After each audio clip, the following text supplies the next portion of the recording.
16 संस्कारांचा, 16 गुणांचा आणि 16 उपचारांच्या योग्यतेचा असा 16 मंदिरांचा भव्य प्रकल्प म्हणजेच समर्थवाडी.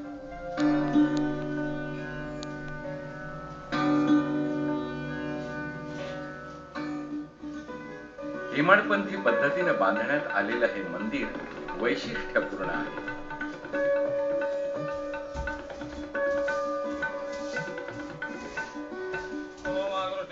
सहा मार्च ते 20 मार्च 2014 या काळात इथं होमहवन, मूर्तींची प्राण प्रतिष्ठापना आणि कळसारोहण सोहळा संपन्न झाला.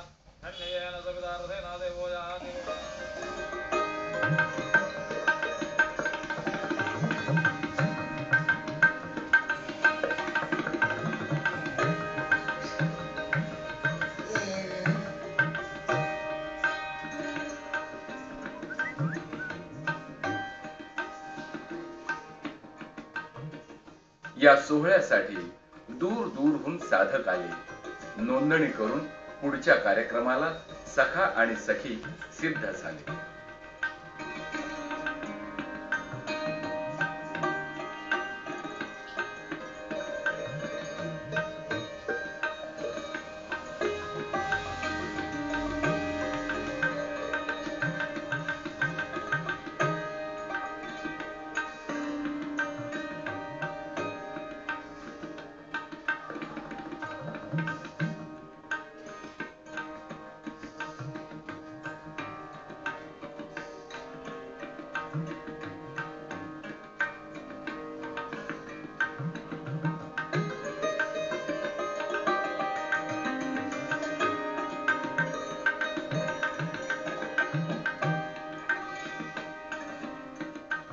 जळी स्थळी काष्ठी पाषाणी स्वामी आहेत याची अनुभूती स्वामींच्या सहस्त्र मूर्ती करून देतात.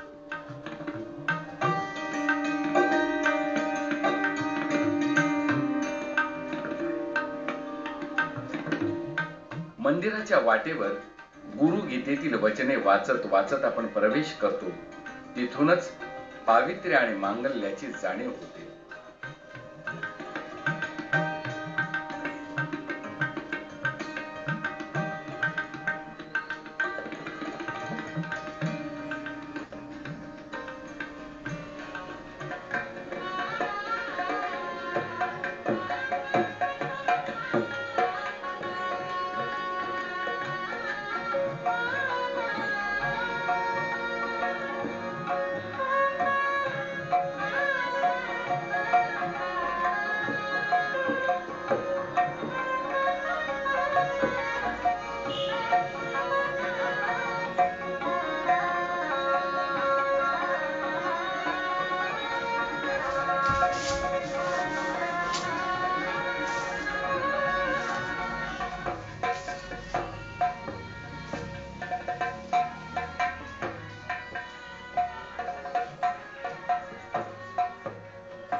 हा सोहळा सिद्ध करण्यासाठी श्री गजाननाचे आशीर्वाद रूप हत्तीने मंदिराच्या 21 पायऱ्या चढून पाणी, दूध आणि फुले यांनी अभिषेक केला.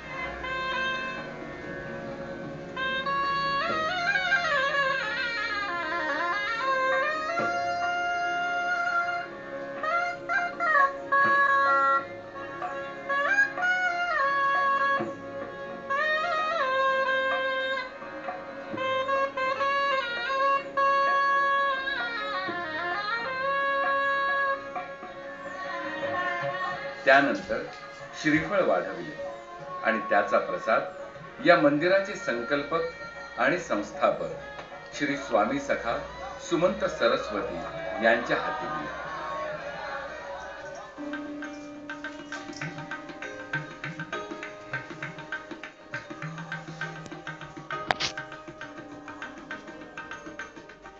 कळसारोहणाचा विधीही पवित्र वातावरणात शास्त्रशुद्ध पद्धतीने करण्यात आला.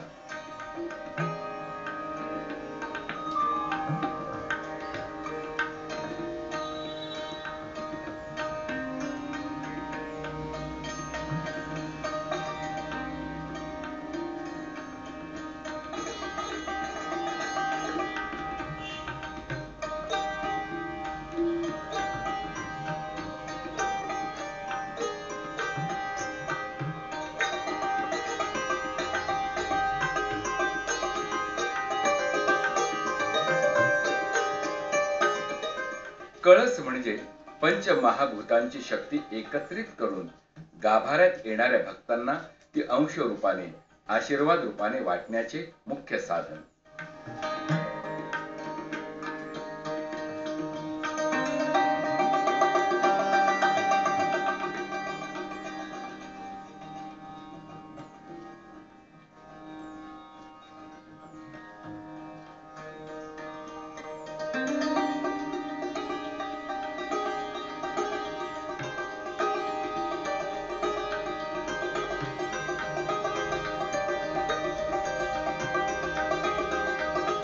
या मंदिराचे वैशिष्ट्य म्हणजे प्रभाती येणारी सूर्यकिरणे प्रथम मूर्तीच्या डोळ्यावर पडतात.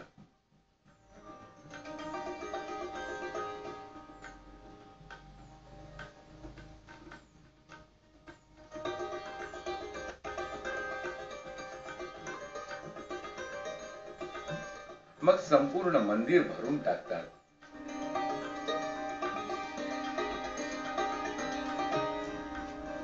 या मंदिराला गुरु पंचायतन असं नाव देण्यात आलं आहे. कारण मंदिराच्या गाभाऱ्यात त्रैमूर्ती श्री दत्तात्रेय, श्रीपाद वल्लभ, श्री नृसिंह सरस्वती, श्री अक्कलकोट स्वामी आणि श्रीकृष्ण सरस्वती या 5 दत्त संप्रदायातील मूर्तींची प्रतिष्ठापना करण्यात आली आहे. प्राण प्रतिष्ठापना करण्यापूर्वी सर्व मूर्तींचे डोळे बंद ठेवण्यात आले होते. होम हवन अभिषेक करून श्री स्वामी सखा यांनी सोन्याच्या तारेने ते डोळे उघडले आणि खऱ्या अर्थाने आशीर्वाद देण्यासाठी भक्तांसाठी गुरु पंचायतन सिद्ध झाले.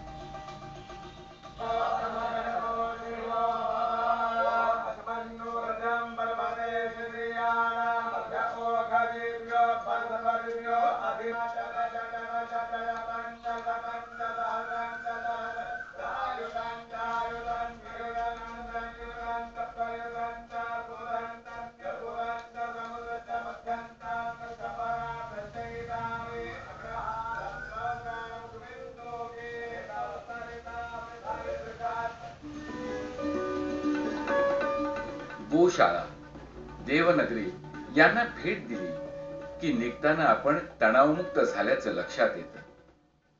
समर्थवाडी हे एक आध्यात्मिक संकुल आहे. इथं भेट दिल्याने रोजच्या ताणतणावातून मुक्ती मिळते आणि पुढच्या संकटांना, ताणतणावाला सामोरं जाण्याचं धैर्य मिळते. निसर्गसंपन्न आध्यात्मिक प्रयोगशाळेला अवश्य भेट द्यावी असं हे ठिकाण आहे. आणि म्हणूनच श्री स्वामी सखा म्हणतात, 1994 ला एप्रिल महिन्यात या ठिकाणी पहिल्यांदा मी इथं आलो.